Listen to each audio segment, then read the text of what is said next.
Hello everyone, magandang oras sa ating lahat.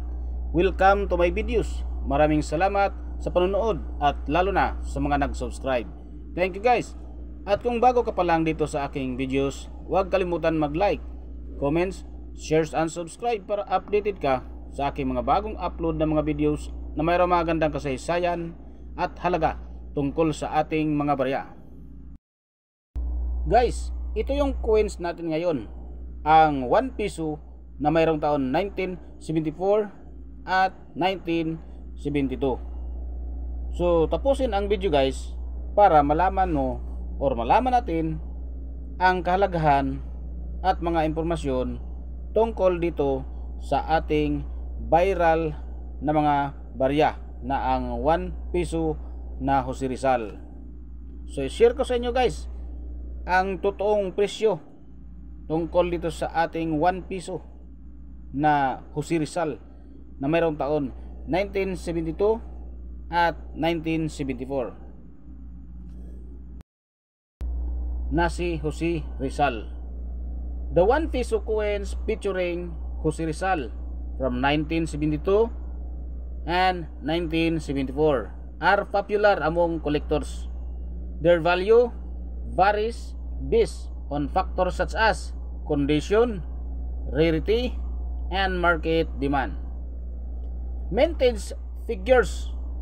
The 1972 coins approximately 121,821,000 coins were minted.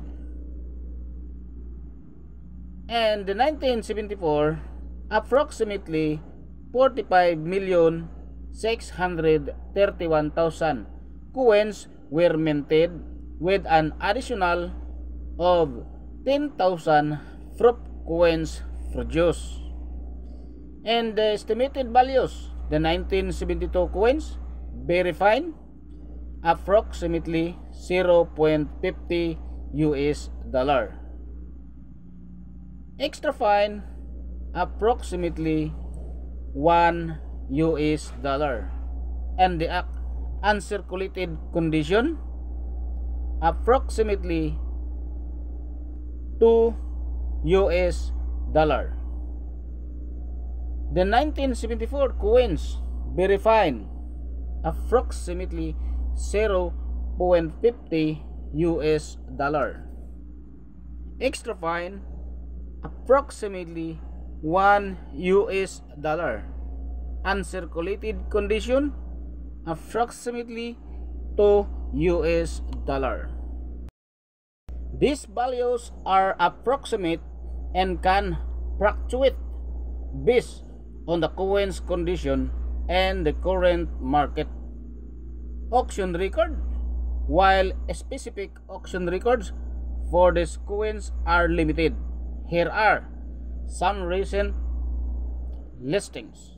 From eBay listings, a 1972 Philippine 1 piso coin in brilliant uncirculated condition listed for 10.95 US dollar.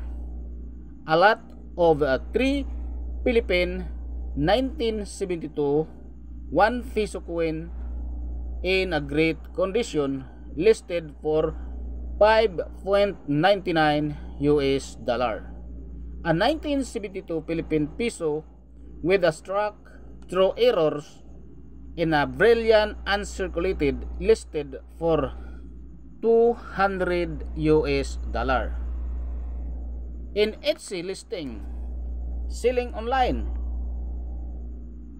a 1972 Philippines 1 piso Jose Rizal coins listed for 9.93 US dollar. Please note that this listing reflect asking price with may not represent actual sale prices. For visual overview and additional insight into the value of these coins, you might find the following videos. Video of old coins value of 1 piso 1972 and 1974 price at the YouTube channel. Keep in mind that these coin values can vary based on factors such as the condition, rarity, and market demand. Consulting with a professional numismatist or reputable coin dealer can provide a more accurate assessment of the specific coins values. So yun guys, ang napakagandang explanation ng ating 1972 at 1974 na 1 peso coins ng Pilipinas. So maraming salamat guys sa panonood at God bless sa ating lahat.